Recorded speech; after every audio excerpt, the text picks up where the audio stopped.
Joyful blessings. This is Kaylin Castell. Very excited to share with you about the magical August cross quarter, sometimes referred to as Lammas or Lunasa, and also to give you an introduction to the 8-8 infinity time gate, as well as a magical star that is connected with this time.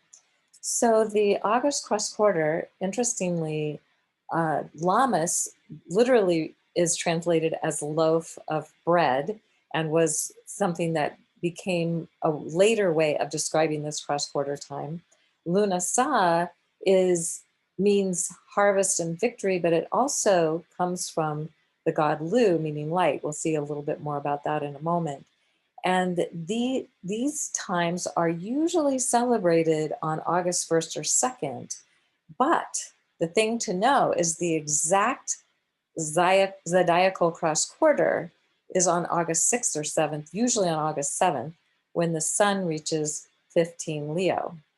We could say it's a window of time, August 6, 7, and 8, covering the 8-8 time gate. And that is going to be something we'll look at a little bit at the end of this video.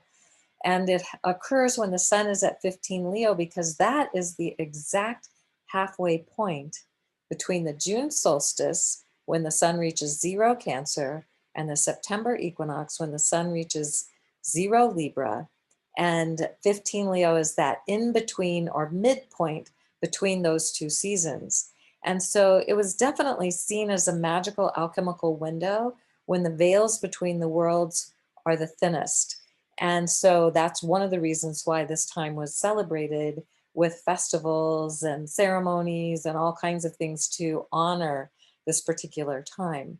So we could say it is an excellent time for divination, for meditation, for journeying and connecting with other forms of guidance because it's more easily available to us in this alchemical window of the in between. It's a time for intentionally seeking guidance, messages, insights, and ahas. So, something to realize is that before the patriarchy took over, the seasonal cross quarter points were often celebrated as the sun goddess and the gifts that she bestowed at each season. And you can see here that I've listed all of the cross quarter points and their dates, but the one we're focusing on is the August cross quarter, usually celebrated on August 1st or 2nd, but astrologically, August 7 or 8, actually, it should say 6, 7, or 8, celebrating the solar feminine for her abundant, life giving gifts of food and sustenance that will help sustain the people through the coming winter. Now, as the feminine was being diminished, the sun goddess was replaced by the sun god, and the August cross quarter was the sun god Lu, hence the name Lunasa, and that is means light. Lu means light. So it's a festival of light, and it's focused on celebrating the skills of the warrior and the craftsman.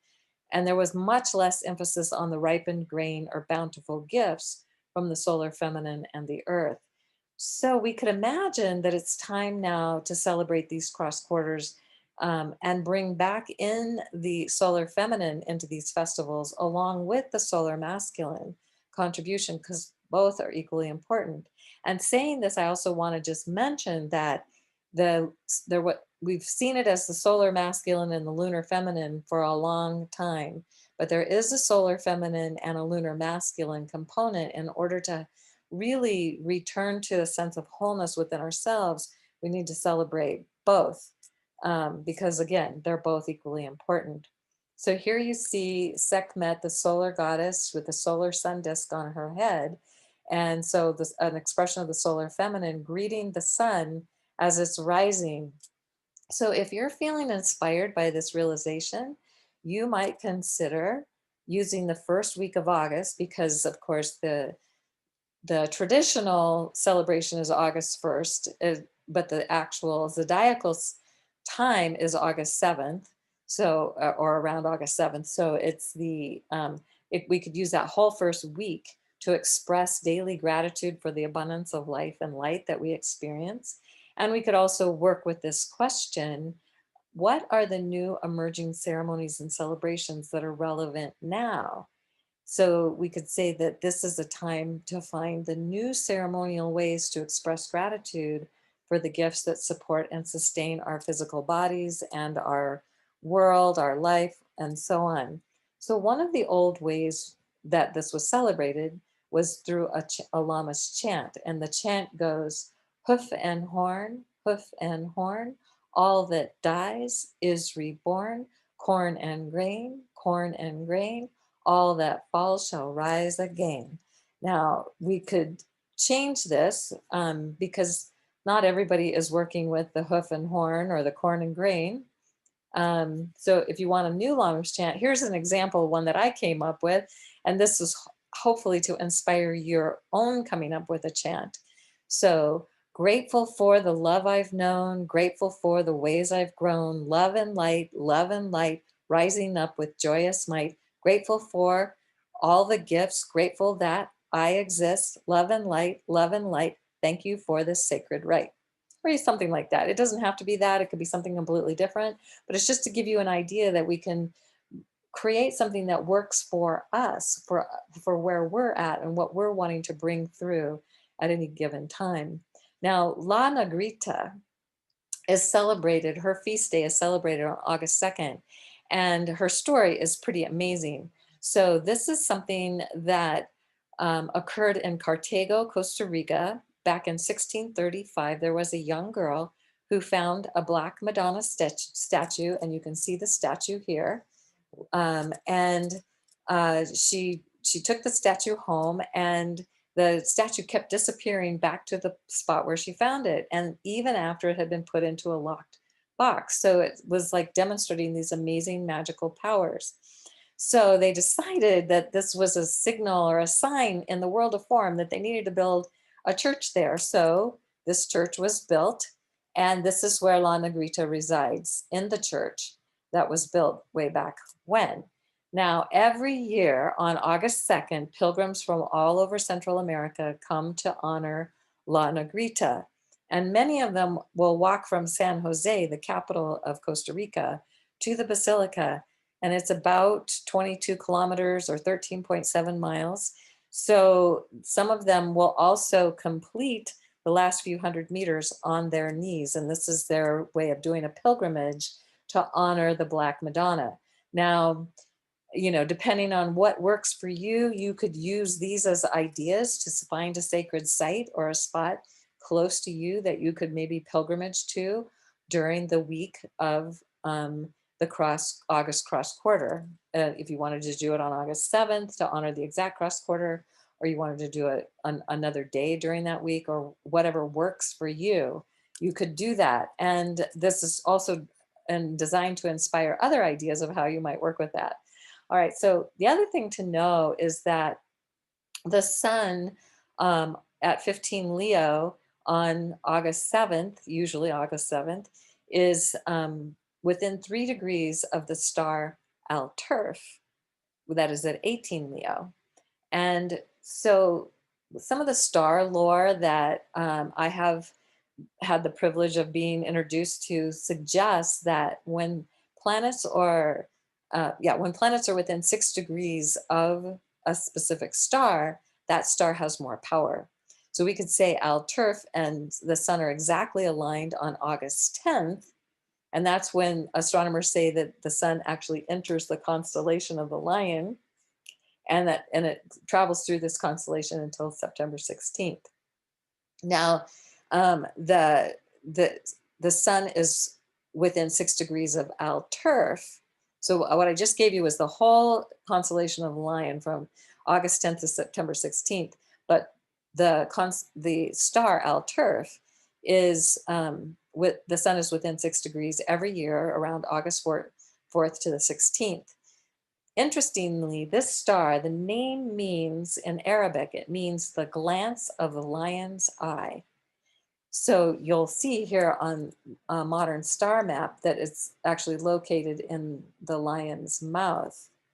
And that's where Ptolemy located it, suggesting that there may have been another star that was called Alturf that represented the lion's eye but we don't know what that is these days. So, what's fun to think about, and part of bringing in new information around how to work with the August cross quarter, we could imagine that Al Turf, and if it's the lion's mouth, suggests that this star is about communication. And if it's the lion's eye, suggests that this is about what we perceive. So we might imagine that what the lion sees and then is willing to communicate is part of what's going on as we experience the August cross quarter. So these questions might help your cross quarter inquiry. What are you seeing or not seeing?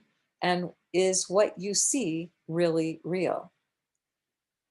That's a deep question, because a lot of times what we see is based on what we believe, and we change our belief, and then what we see changes. So it's something to definitely consider.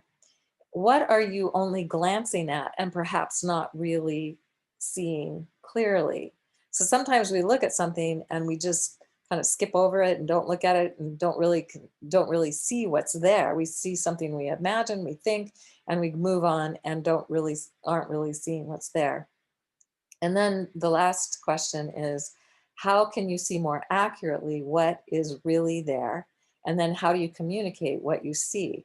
And it might not just be through words, it could be through other artistic expressions. It could be through painting, through music, through dance, through stories, whatever it might be.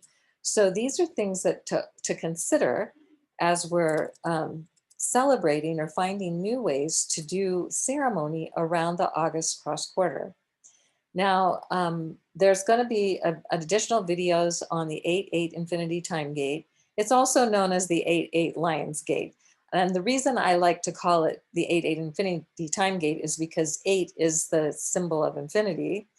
And because the 8-8 Lions Gate isn't what many think. And because yes, the sun is in Leo on August 8th, but no, the sun is not in the constellation of the lion.